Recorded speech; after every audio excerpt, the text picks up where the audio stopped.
সুপ্রিয় শিক্ষার্থী বন্ধুরা, আজকের ক্লাসে আমরা শুরু করব নিউটনিয়ান বলবিদ্যা এই অধ্যায়টা। ওকে, তাহলে চলো শুরু করা যাক। নিউটনিয়ান বলবিদ্যা এই অধ্যায়টা যদি আমরা পড়তে চাই, তাহলে সবার প্রথমে আমাদের যে বিষয়টা সম্পর্কে ক্লিয়ার হইতে হবে সেটা হচ্ছে বল। এই জিনিসটা আসলে কি? আমরা এটাকে এইভাবে সংজ্ঞায়িত করতে পারবো যে বল হলো এমন একটি প্রভাব, এমন একটি প্রভাব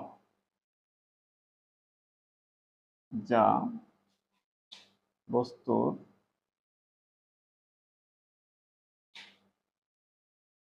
জড়তার পরিবর্তন করে বা করতে চায়। একটা বিষয় খেয়াল করো যে আমি বোর্ডে বল প্রয়োগ করলাম, বোর্ডে বল প্রয়োগ করছি কিন্তু বোর্ডটা এখান থেকে নাড়াচাড়া করে নাই, তার মানে কি আমি বল প্রয়োগ করছি না?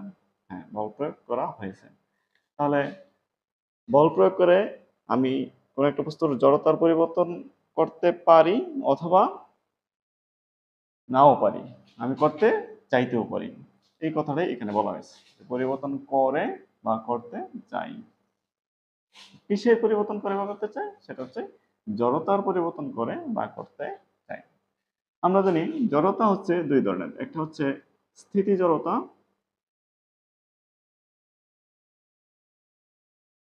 আর একটা হচ্ছে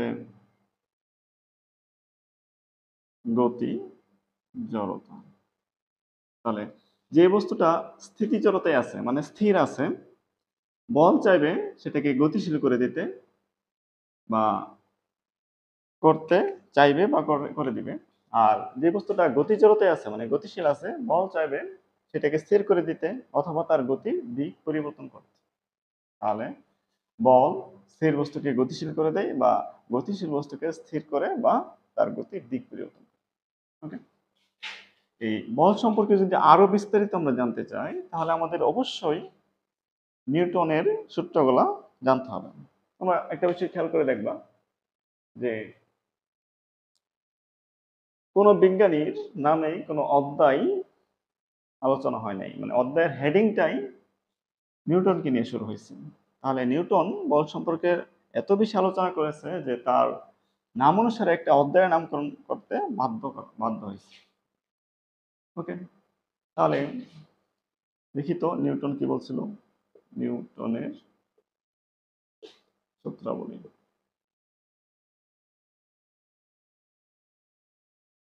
নিউটনের প্রথম সূত্র, এই প্রথম সূত্রকে আমরা বলতে পারবো জড়তার সূত্র।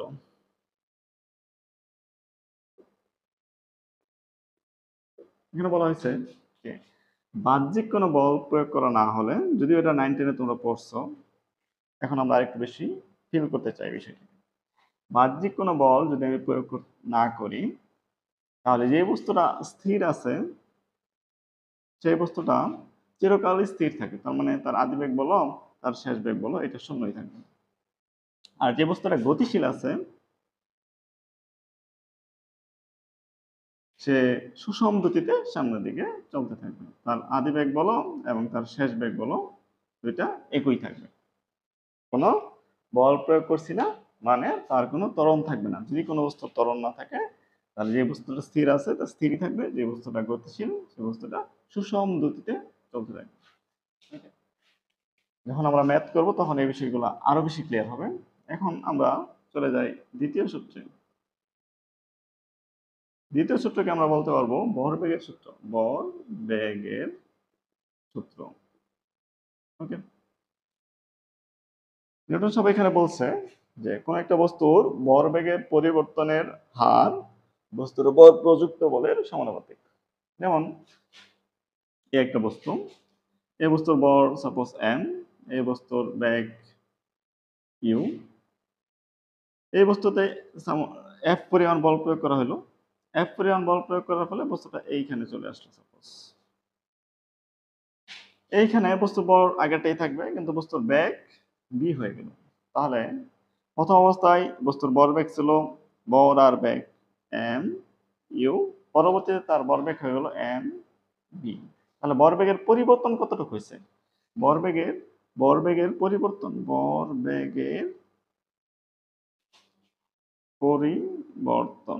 ভরবেগের পরিবর্তন হচ্ছে এম বি, মানে শেষ ভরবেগ থেকে আদি ভরবেগ বিয়োগ করলেই আমরা পরিবর্তন পাবো, M B minus M U.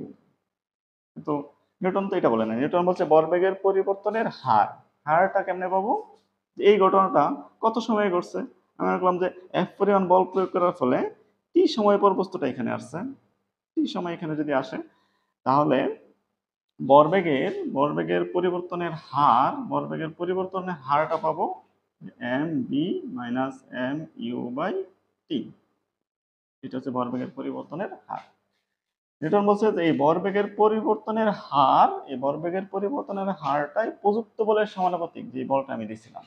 তাহলে আমরা লিখতে পারবো এফ সমানুপাতিক m B minus M u by t. তাহলে সমানুপাতিক ধ্রুবক যদি আমরা তুলে দেই, তাহলে আমরা একটা কনস্ট্যান্ট নিয়ে আসতে পারি এখানে। কে নিউটন এটা বলছে যে একক সময়ে একক ভরবেগের পরিবর্তনকে 1 নিউটন বলে। তাহলে দেখো তো, যদি আমরা কে রেখে দিলাম, একক সময়ে একক ভরবেগের পরিবর্তন কে বলছে 1 নিউটন। ওকে, তাহলে আমরা কে এর মান আলটিমেটলি পাইলাম 1। তো কে এর মান যদি 1 হয়, তাহলে কেটাকে এই সমীকরণে রাখা যায় কথা, না রাখা একই কথা। তাহলে আমরা লিখতে পারবো F is equal to M common নিয়ে নিলাম V minus U by T. এবার দেখো তো মনে পড়ে কিনা, যখন আমরা 9-10-এ এই সূত্রটা পড়ছিলাম, v is equal to u plus a t. তাহলে এখান থেকে ইউটাকে যদি এবার নিয়ে চলে আসো, তাহলে আসবে v minus u is equal to a t. তাহলে এই টিটাকে যদি আর নিচে নিয়ে আসো, তাহলে a is equal to b minus u by t, b minus u by t is equal to আমরা লিখতে পারি a। তাহলে আমরা একটা সূত্র পাইলাম f is equal to m a। এই বিখ্যাত সূত্রটা এখান থেকেই চলে আসছে। ওকে, এই ঘটনাটা আমরা আরেকভাবে দেখতে পারি। এটা কেমনে? সংজ্ঞানুসারে আমরা এভাবে বলতে পারি যে প্রযুক্ত বল ভরবেগের পরিবর্তনের হারের সমানুপাতিক। তাহলে পরিবর্তনের হার ডি বাই ডিটি, ভরবেগ এম বি, ভরবেগের পরিবর্তনের হার, এটি হচ্ছে আমাদের প্রযুক্ত বলের সমানুপাতিক। তাহলে এইখান থেকে যদি আমরা দেখো দুইটাকেই যদি আমরা চলক মনে করি, এখানে দেখো এম এম কিন্তু কনস্ট্যান্ট ছিল, ভরের কোনো পরিবর্তন হয় নাই। কিন্তু যদি এমন কোনো ঘটনা ঘটে যেখানে ভরেরও পরিবর্তন ঘটে, যেমন সেটা হতে পারে রকেট। রকেট প্রতি মুহূর্তে তার জ্বালানি মানে ভর বের করে দেয় এবং সে সামনের দিকে ওঠে, তাহলে এই ভরও কিন্তু পরিবর্তন হতে পারে। যদি পরিবর্তন হয়, তাহলে ঘটনাটা কেমন আসবে সেটা আমরা একটু দেখতে চাই। আমরা দুইটাকেই ভেরিয়েবল ধরলাম। তাহলে ইউ আর বি এর সূত্র বলছে, ইউ আর বি। তো ইউ এর সূত্র আমরা জানি যে এম প্রথমটাকে রেখে দ্বিতীয়টাকে একবার ডিফারেন্সিয়েট করবো, যে ডিবি বাই ডিটি, আবার প্লাস দ্বিতীয়টাকে রেখে প্রথমটাকে একবার ডিফারেন্সিয়েট করবো, বি ডিএম বাই ডিটি। দেখো এই সূত্রটা F is equal to m a এখান থেকেও আসবে। তাহলে যদি আমাদের এই বরটা কনস্ট্যান্ট, এখানে এই ঘটনায় বর কনস্ট্যান্ট ছিল, এখন এইখানে যদি বরটা কনস্ট্যান্ট হয়, তাহলে দেখো ওইটি আসবে। যদি বরটাকে আমরা কনস্ট্যান্ট রাখি, মানে পরিবর্তন হয় না, সময় বা সরণের সাথে সাথে বরের কোনো পরিবর্তন হয় না, যদি যদি বরটা কনস্ট্যান্ট হয়, তাহলে বরের পরিবর্তনের হার, যে ধ্রুবককে যদি আমরা ডিফারেন্সিয়েট করি, হয় শূন্য। এই পার্টটা যদি শূন্য হয়, পুরা টার্মটাই শূন্য হয়ে যাবে। তাহলে থাকবে কি F is equal to m dv by dt। বেগের পরিবর্তনের হারকে আমরা বলি ত্বরণ। তাহলে আমরা লিখতে পারবো f is equal to m a। দেখো এই সূত্রটা কিন্তু এইখান থেকেও চলে আসে। এবার যদি ব্যাক কনস্ট্যান্ট হয়, ব্যাকটা যদি কনস্ট্যান্ট হয়, এবার বড় কনস্ট্যান্ট না হয়, যদি ব্যাকটা কনস্ট্যান্ট হয়, যদি বি ইজ কনস্ট্যান্ট হয়, মানে রকেট কিন্তু একটা নির্দিষ্ট সার্টেন উচ্চতায় ওঠার পরে পরে কিন্তু সমবেগে চলে, ওই সময় কিন্তু জ্বালানি প্রতি মুহূর্তে সে বের করতেই থাকে। তাহলে রকেটের ক্ষেত্রে ব্যাগ যখন কনস্ট্যান্ট হয়ে যায় তখন এই সূত্রটা আমাদের ইউজ করা লাগতে পারে। যদি ব্যাগ কনস্ট্যান্ট হয়, ব্যাগের পরিবর্তনের হার এটা আসবে 0, তাহলে থাকবে কোনটা, V DM by DT, F is equal to V DM by DT. তাহলে এইটাও কিন্তু আমাদের একটা ফর্মুলা, নিউটনের দ্বিতীয় সূত্রের প্রয়োগ থেকেই কিন্তু আমরা এই সূত্রটা নিয়ে আসতে পারি। এই সূত্রটা আমাদের যখন রকেটের ম্যাথ করব তখন আমাদের কাজে লাগবে। ওকে, এবার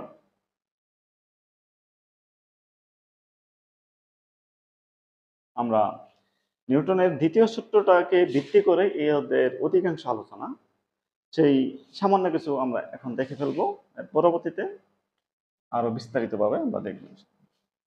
তাহলে নিউটনের দ্বিতীয় সূত্রের আরেকটা প্রায়োগিক ফর্ম হচ্ছে যে এই একটা বস্তু ছিল, এই বস্তুতে আমি বল প্রয়োগ করলাম, এক পরিমাণ বল প্রয়োগ করলাম, ফলে বস্তুটা ত্বরণ ঘটলো।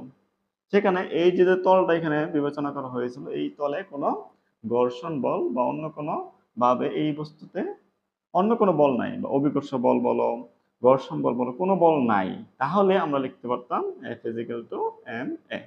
কিন্তু যদি এরকম ঘটনা ঘটে যে এই বস্তুটা আছে, কিন্তু এই যে তলে বস্তুটাকে আমি বল প্রয়োগ করছি এই তলটা পুরোপুরি মসৃণ না, কোনো তল, এমন কোনো তলই পাইবা না যে একবারে পুরোপুরি মসৃণ, তাহলে বস্তুর ভর m, বস্তুতে আমি F পরিমাণ বল প্রয়োগ করলাম, এই তলের একটা ঘর্ষণ বল আছে। যদি ঘর্ষণ বল থাকে তাহলে আমি যেই পরিমাণ বল দিলাম সেই পরিমাণ বল দিয়ে এই বস্তুটা ত্বরণ ঘটতে পারবে না, কিছুটা বল এখানে খরচ হয়ে যাবে। আমি মনে করলাম যে ঘর্ষণ বল, এই তলটার ঘর্ষণ বল F কে, গতীয় ঘর্ষণ আমরা দিলাম। তাহলে ঘর্ষণ বল সবসময় গতির বিপরীতে কাজ করে, ঘর্ষণ বল সব সময় বস্তুর গতির বিপরীতে কাজ করে, বিপরীতে কাজ বা ক্রিয়া করে। তাহলে আমাদের প্রযুক্ত বল ছিল এটা, প্রযুক্ত বলটা এইখানে যেমন পুরোটাই ত্বরণ সৃষ্টির জন্য দায়ী ছিল, এখানে পুরোটাই ত্বরণ সৃষ্টির জন্য দায়ী হবে না, কারণ এই তলটা আর মসৃণ না, এটা কিছুটা অমসৃণ তল হিসেবে বিবেচনা করা হয়েছে। তাহলে আমরা এখান থেকে লিখতে পারবো যে প্রযুক্ত বল, প্রযুক্ত বল, প্রযুক্ত বল থেকে কিছুটা যদি এই ঘর্ষণ বলে খরচ হয়ে যায়, তাহলে ওইটা প্রযুক্ত বল থেকে যদি আমরা বিয়োগ করে দিই, প্রযুক্ত বল মাইনাস বাধা বল হিসেবে এটা থাকবে, বাধা বল বা ঘর্ষণ বল বলতে পারবো। প্রযুক্ত বল থেকে বাধা বল চলে যাওয়ার পরে যেই বলটুক থাকবে, এই বলটা এই বস্তুটাকে গতিশীলের জন্য বা ত্বরণ সৃষ্টির জন্য দায়ী থাকবে। তাহলে যেটুকু বাকি থাকবে এটুকু হচ্ছে আমাদের লব্ধি বল বা ত্বরণ সৃষ্টিকারী বল বা কার্যকর বল, এটাকে বলবো আমরা ত্বরণ সৃষ্টিকারী বল। যদি আমরা লিখতে চাই প্রযুক্ত বলকে বড় হাতের F দ্বারা ডিনোট করলাম, বাধা বলকে আমরা ছোট হাতের F দ্বারা ডিনোট করলাম, বা এখানে আমরা F কে দ্বারা ডিনোট করতে পারি, ইকুয়াল হচ্ছে ত্বরণ সৃষ্টিকারী বল এম এ। এই সূত্র নিয়ে আমাদের একটু আলোচনা করা লাগবে। প্রযুক্ত বল থেকে বাধা বল চলে যাওয়ার পরে যে বলটুক থাকবে সেই বল নিয়েই বস্তুটা ত্বরণপ্রাপ্ত হবে বা বস্তুটা গতিশীল হবে। ওকে, আমরা এই সূত্রটার কিছু প্রয়োগ এখন আমরা দেখব। মনে করলাম এই বস্তুর ভর m is equal to 5 KG, এই বস্তুতে যে বলটা প্রয়োগ করছি সেই বলটা হচ্ছে আমার 15 নিউটন, এবং এই তলটাকে আমি এখন ঘর্ষণযুক্ত হিসেবে বিবেচনা করছি। আমি মনে করলাম যে এই তলের ঘর্ষণ বল, গতীয় ঘর্ষণ বল F K is equal to 3 Newton. তাহলে বস্তুটার ত্বরণ কত? তাহলে প্রথম প্রশ্ন হচ্ছে বস্তুটির ত্বরণ কত?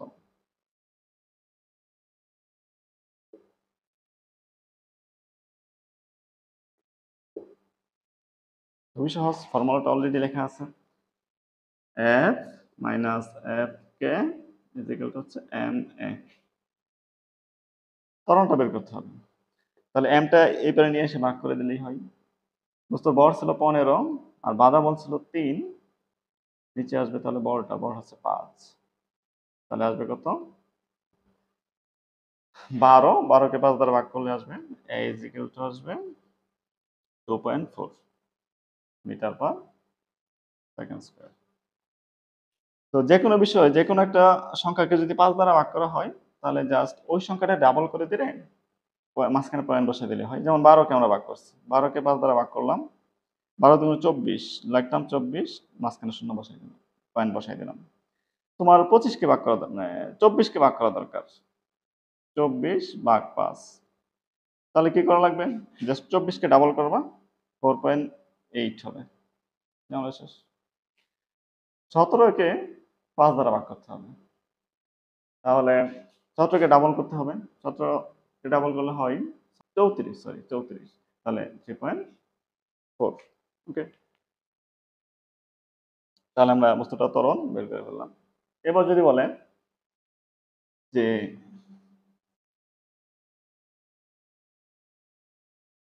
বস্তুটির অবিলম্বিক প্রতিক্রিয়া কত, সেটা আমরা এখান থেকে করে ফেলতে পারবো।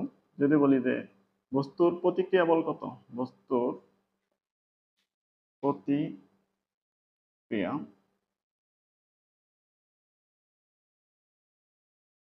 বল, আমরা জানি এই বস্তুটার এমজি সবসময় নিচে দিয়ে কাজ করবে, এটা যে কোনো জায়গায় যে কোনো সেক্টরই হোক এমজি সবসময় নিচে দিয়ে। তাহলে বস্তুর যে বলটা দিচ্ছে এটা হচ্ছে আমাদের ক্রিয়া বল, এবং বস্তু এই পৃষ্ঠ বস্তুকে যে বলটা দিবে সেটা হচ্ছে প্রতিক্রিয়া বল। আমরা জানি ক্রিয়া বল আর প্রতিক্রিয়া বল পরস্পরের সমান, তাহলে আমরা লিখতে পারবো R is equal to m g. M হচ্ছে 5 আর জি হচ্ছে 9.8, এটি হচ্ছে আমাদের প্রতিক্রিয়া, অবিলম্বিক প্রতিক্রিয়া, লম্ব বরাবর বস্তু যেই তলে আছে তার লম্ব বরাবর যে বলটা এই পৃষ্ঠ বস্তুটাকে দিচ্ছে সেটা হচ্ছে অবিলম্বিক প্রতিক্রিয়া বল। ওকে, আমরা খুব সহজে এগুলো করে ফেলতে পারবো।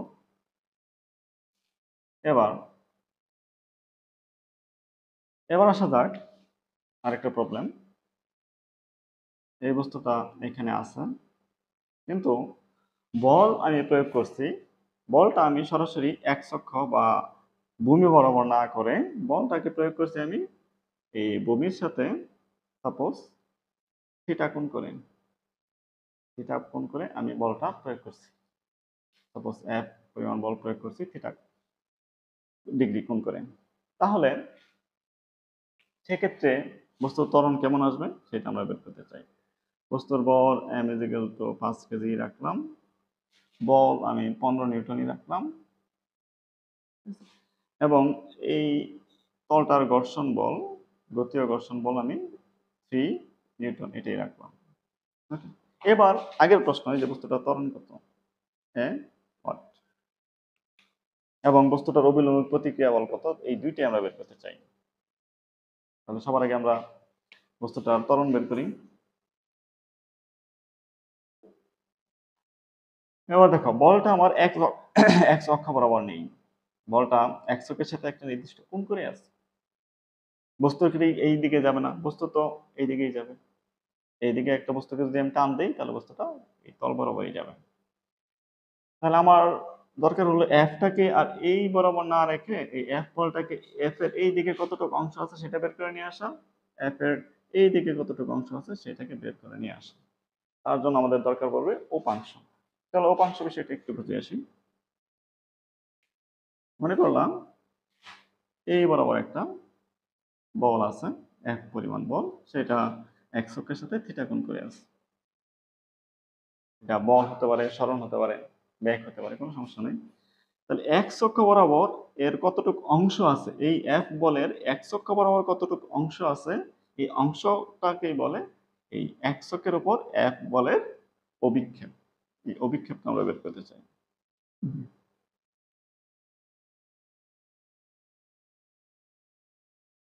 তাহলে এফ বলের এক অক্ষের উপর অভিক্ষেপ, এক্স অক্ষের উপর অভিক্ষেপ, এক্স অক্ষের উপর এক অক্ষের উপর অভিক্ষেপ যদি আমরা বের করতে চাই তার জন্য খুবই সহজভাবে আমরা করতে পারবো। মনে করলাম এখানে একটা টর্চ জ্বালাই দিলাম, যেটা এক অক্ষের এক্স অক্ষের সরাসরি লম্ব বরাবর। তাহলে এইখানে এই বলটার কতটুকু ছায়া এখানে পড়বে? এতটুকু ছায়া পড়বে। এই ছায়াটুকুই হচ্ছে এই এক্স অক্ষের উপর এফ বলের অভিক্ষেপ। আমি মনে করুন এক্স পরিমাণ, ছোট হাতের এক্স পরিমাণ ছায়া এখানে পড়ছে। তাহলে আমরা কিভাবে বের করতে পারবো? এটা যদি থিটা হয়, এটা যদি এফ হয়, তাহলে আমরা বলতে পারবো cos theta is equal two ভূমি বাই অতিভুজ। ভূমি হচ্ছে এক্স আর অতিভুজ হচ্ছে এফ। তাহলে এক্স ইজ ইকুয়াল টু কি লিখতে পারবো? এক্স ইজ ইকুয়াল টু লিখতে পারবো এফ cos থিটা। তাহলে এই দিকে এই বলটার এই দিকে এতটুকু বল বিদ্যমান, এফ এর cos থিটা পরিমাণ বিদ্যমান। তাহলে এই অক্ষ বরাবর কতটুকু আছে? সেম ভাবে যদি আমরা এখানে একটা টর্চ জ্বালাই দেই, তাহলে এতটুকু অংশ ছায়া পড়বে। এই ছায়াটুকুই হচ্ছে ওয়াই অক্ষের উপর অভিক্ষেপ। তাহলে ওয়াই অক্ষের ওপর অভিক্ষেপ এতটুক। এটাকে আমরা ছোট হাতের ওয়াই দিয়ে যদি ডিনোট করি, তাহলে কেমন আসলো? সেম ভাবে দেখো, এইটা যদি থিটা হয়, এই পড়াটা তো 90, এই পড়াটা 90, তাহলে এইটুক অংশকে আমরা বলতে পারবো 90 মাইনাস থিটা। তাহলে আবারও আমরা লিখতে পারি cos 90 মাইনাস থিটা ইকুয়াল ভূমি বাই অতিভুজ। ভূমি হচ্ছে এটা, অতিভুজ হচ্ছে এটা, ওয়াই বাই এফ। তাহলে ওয়াই ইজ ইকুয়াল টু আসতেছে আমাদের এফ cos 90 মাইনাস থিটা। তো cos 90 মাইনাস থিটা, এটা আমরা কি করতে পারি? যে প্রথম চতুর্ভাগে আইসা আবার সে এই ভাগেই ফিরে আসছে, 90 এর বিজোড় দ্বারা গুণ, এবং এইখানে সবাই পজিটিভ। তাহলে আমরা লিখতে পারবো y is equal two f 90 এর বিজোড় দ্বারা গুণ, যার ফলে cos থাকলে হয়ে যাবে sin। তাহলে sin থিটা। তাহলে আমরা x ইজ ইকুয়াল টু পাইলাম f cos থিটা, আর y ইজ ইকুয়াল টু পাইলাম x sin থিটা। তাহলে খুব সহজভাবে আমরা যদি এই বিষয়টা মনে রাখতে চাই, তাহলে যার সাথে কোণ তার cos থিটা, আর যার সাথে কোণ নাই তার sin থিটা। সহজভাবে মনে রাখতে পারলে, এবার মনে রাখতে পারলে আমাদের হলো এইগুলা আমরা বুঝছি। ভেক্টর দিয়ে এই বিষয়টা আরো বিস্তারিত আলোচনা আছে। তাহলে আমরা সহজভাবে বলবো যার সাথে কোণ তার cos, যার সাথে কোণ নাই তার সাইনই হচ্ছে অভিক্ষেপ অংশ। তাহলে এই এফ বলটাকে আমরা এখানে রাখতে চাই না, এফ বলটাকে এই অক্ষ বরাবর এবং এই অক্ষ বরাবর ভাগ করে ফেলতে চাই। তাহলে যার সাথে কোণ এখানে কোণ করা, তাহলে এই বরাবর আসবে এফ, থিটা মান যদি সাপোজ 30 ডিগ্রি হয়, তাহলে এফ এখানে দিলাম cos থিটা, আর এই বরাবর আসবে এফ sin থিটা। তাহলে এফ বলটা কিন্তু আর এখানে নাই। তাহলে এবার বস্তুর ওজন, 5 কেজি বড় বস্তু ছিল, বস্তুর ওজন কাজ করতেছে নিচের দিকে mg, এবং mg এর বিপরীতে একটা বল কাজ করবে, সেটা হচ্ছে অবিলম্বিত প্রতিক্রিয়া r। তাহলে এবার আমি বস্তুটা ত্বরণ বের করতে চাই। ত্বরণ বের করার জন্য আমাদের x অক্ষ বরাবর যে বলগুলো আছে এগুলো নিয়ে কাজ করব। ওকে, তাহলে x অক্ষ বরাবর দেখি কি ঘটনা ঘটছে। x অক্ষ বরাবর এই বল তো আর নাই, এই বলটা ভেনিশ হয়ে গেছে। এই বলের পরিবর্তে x অক্ষ বরাবর কাজ করতেছে এই বলটা, সেটা হচ্ছে প্রযুক্ত বল। তাহলে প্রযুক্ত বল F cos থিটা, একাই প্রযুক্ত বল, আর কেউ নাই। এবং প্রযুক্ত বলের বিপরীতে এই যে ঘর্ষণ বলটা বিদ্যমান, ঘর্ষণ বল সবসময় বিপরীতে কাজ করবে। Minus F K is equal two ত্বরণ সৃষ্টি করবে এম এ। তাহলে খুব সহজে এবার আমরা এ বের করে ফেলতে পারবো। এ ইজ ইকুয়াল টু আসবে এফ এর মান বসাই দিলাম। এফ এর মান হচ্ছে 15, cos থিটার মান হচ্ছে 30, এফ কে হচ্ছে 3, আর নিচে চলে আসবে এম ছিল 5। ক্যালকুলেটর চাপ দিলে সরাসরি মানটা চলে আসবে। এবার তাহলে অবিলম্বিক প্রতিক্রিয়া কত? প্রতিক্রিয়া আমরা জানি উপরের দিকের বল আর নিচের দিকের বল সবসময় সমান হবে। যখন বস্তুটা যেহেতু এই দিকে গতিশীল হবে, উপরেও যাবে না নিচেও যাবে না, তো উপরের দিকের বল আর নিচের দিকের বল সমান। তো উপরের দিকে দেখো এবার আর, এবং এই বলের কারণে এই দিকে আরেকটা বল ডেভেলপ হয়েছিল, সেটা হচ্ছে এফ সাইন থিটা। তাহলে উপরের দিকের বল এবার আর প্লাস এর সাথে যুক্ত হয়েছে F sine theta is equal two নিচের দিকে শুধুমাত্র একটা বলি এম জি। তাহলে প্রতিক্রিয়া বল বের করে ফেলা যাবে। R is equal to mg minus F sine theta, মানগুলো বসালে প্রতিক্রিয়া বল চলে আসবে। তাহলে একটা বিষয় খেয়াল করছো, যখন বস্তুটা এই দিকে বল প্রয়োগ করা হয় তাহলে তার উপরের দিকে একটা বল ডেভেলপ হয়ে যাওয়ার কারণে তার অবিলম্বিত প্রতিক্রিয়া বলটা কিন্তু কমে যায়, mg থেকে আরো কমে গেছে। এটা ভেক্টর অধ্যায়ে বিস্তারিত আছে, যেমন লন রোলার ঠেলা অপেক্ষা টেনে নিয়ে যাওয়া সহজ, এই লজিকটার কারণেই। যখন টান দিব তখন ওজনের মানে বলের একটা অংশ উপরের দিকে কাজ করার কারণে তার বস্তুটার ওজন কমে যায়, অবিলম্বিত প্রতিক্রিয়া কমে যাবে। বস্তুর ওজন যত কম হবে অবিলম্বিত প্রতিক্রিয়াটাও কমে যাবে। আমি এখানে দাঁড়ায় আছি, আমি যেই পরিমাণ বল নিচের দিকে দিচ্ছি এটা হচ্ছে ক্রিয়া, আর পৃষ্ঠটা বা মেজরটা আমাকে উপরের দিকে যে বলটা দিচ্ছে সেটা হচ্ছে প্রতিক্রিয়া। ওকে, তাহলে এই বিষয়টা আমরা দেখলাম, আশা করি এটা পারবো।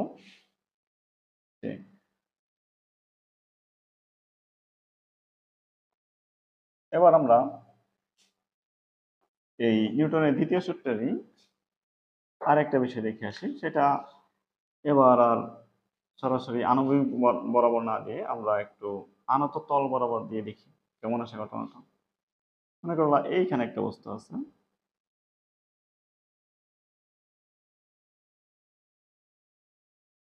এই বস্তুটাকে একজন লোক টান দিয়ে উপরে তুলতেছে। সাপোজ ফিজিক্যাল টু 15 নিউটন বল নিয়ে বস্তুটাকে টাইনা উপরের দিকে তুলতেছে। এটা মনে করলো ছাদে নিয়ে যাচ্ছে।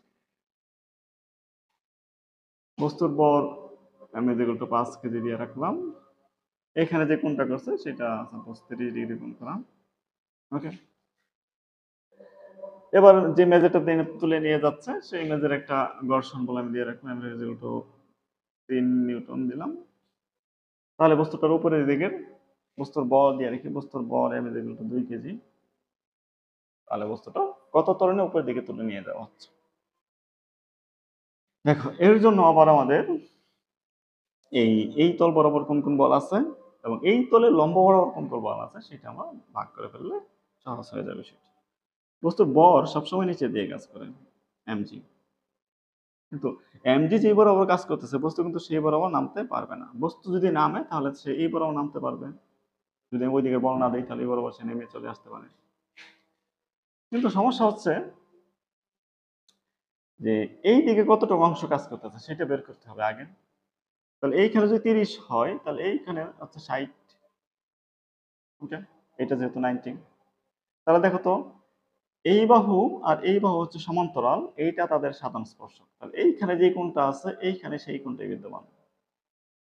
আবার এই তলের সাথে যদি আমি একটা লম্ব টানি, এইটা আর একটা লম্ব, তাহলে এইখানে আবার 90, এই 90-র মধ্যে এই কোণটা যদি 60 হয়ে যায় তাহলে এই কোণটা কত 30, তাহলে এইখানে যে কোণটা থাকে এইটাই হয় এইখানে, এইখানে যে কোণটা থাকে এইটা হয় এইখানে। আশা করি বিষয়টা বুঝতে পারছো।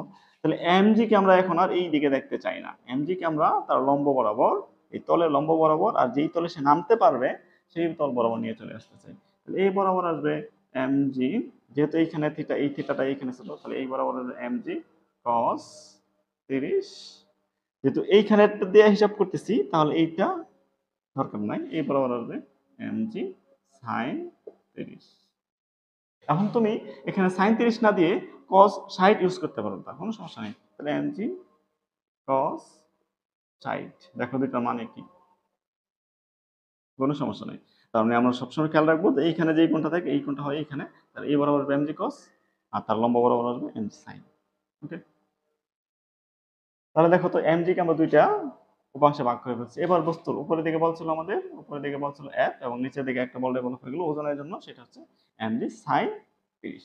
তাহলে x অক্ষ বরাবর, এটাই আমার এখানে x অক্ষ বরাবর, x অক্ষ বরাবর যদি আমরা সমীকরণটা লিখতে চাই তাহলে আসবে কি প্রযুক্ত বল F মাইনাস প্রযুক্ত বলের বিপরীতে কে কে কাজ করতেছে, এই যে mg এর একটা অংশ কাজ করতেছে এবং এই ঘর্ষণ বলের একটা বল, ঘর্ষণের অংশ কাজ করতেছে, ঘর্ষণ বল, minus mg sin 30 minus f কে is equal to m a। তাহলে এখান থেকে আমরা m a বের করে নিয়ে আসতে পারবো, জাস্ট m দ্বারা এটাকে ভাগ করে দিলেই হবে। অয় অক্ষ বরাবর মানে প্রতিক্রিয়া বলটা, তাহলে প্রতিক্রিয়া বল এই পৃষ্ঠটাকে উপরের দিকে দিবে সরাসরি লম্ব বরাবর, মানে তলের সাথে লম্ব বরাবর, তলের সাথে লম্ব বরাবর কাজ করতেছে আর, তাহলে অয় অক্ষ বরাবর যদি আমরা লিখতে চাই তাহলে আসবে আর উপরের দিকে একটা বলই আছে আর নিচের দিকে বলটা হচ্ছে সরাসরি এমজি না, এমজি এর একটা অংশ, সেটা হচ্ছে এমজি cos 30। আশা করি বিষয়টা বুঝতে পারছো।